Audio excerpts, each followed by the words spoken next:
Guillaume, directeur général de la Fondation de l'Armée du Salut, j'aimerais qu'on se projette dans la vision stratégique. Quelle est-elle, monsieur le directeur général? Quelle est-elle, cette vision stratégique? Le plan stratégique a été élaboré en 2022 et c'est un plan qui est extraordinaire parce qu'il a été élaboré par toutes les équipes de manière participative. Ce qui est au cœur, c'est de s'assurer que la Fondation continue d'accompagner et accompagne les personnes de la manière unique dont elle est capable de le faire, avec un supplément d'âme. Et pour cela, ça s'appuie d'abord sur trois piliers. Trois piliers qui sont l'engagement, le bénévolat et la dimension spirituelle. Si on prend le premier, qui est l'engagement, c'est le fait que chaque personne à la Fondation a un réel souhait d'apporter à la personne accompagnée ce plus. C'est plus qu'un savoir-faire, c'est plus que l'expérience et ce lien humain dont vous avez aussi parlé. Le deuxième pilier, c'est le bénévolat. Par la gratuité de leur action, les bénévoles apportent quelque chose de différent et de complémentaire aux équipes. Et quand on a des équipes qui sont motivées pour faire entrer le bénévolat dans les établissements, on s'aperçoit que de très très belles choses se passent.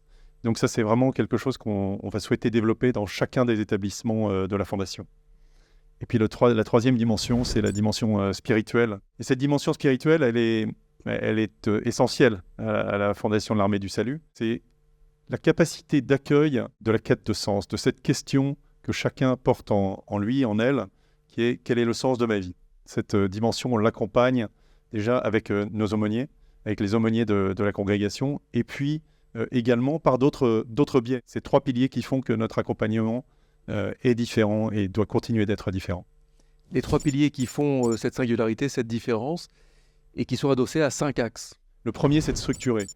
Continuer à structurer en fait la Fondation, et ça veut dire continuer à piloter la Fondation pour piloter au niveau de la qualité en particulier pour les personnes que nous accompagnons. Et puis c'est aussi moderniser les systèmes d'information, c'est aussi s'assurer qu'on a un travail sur l'environnement qui est positif. Et puis, c'est aussi poser une stratégie immobilière qui soit forte pour la Fondation. Et c'est une des choses qu'on fera dans les 6 mois qui viennent. Le deuxième axe, témoigner.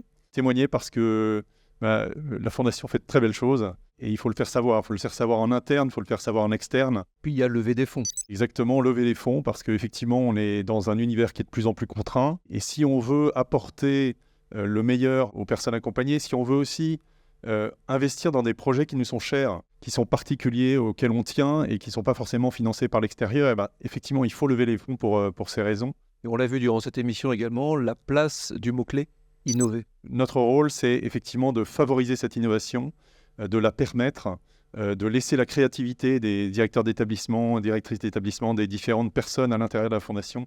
Et le dernier axe, l'axe fort, développer. Développer, ce n'est pas à tout prix. La première des priorités, c'est sur l'insertion par l'activité économique. Des emplois pour les personnes que l'on accompagne et pour les aider sur le troisième mot de notre mission, aider les personnes à se reconstruire. Donc c'est là-dessus qu'on met l'accent.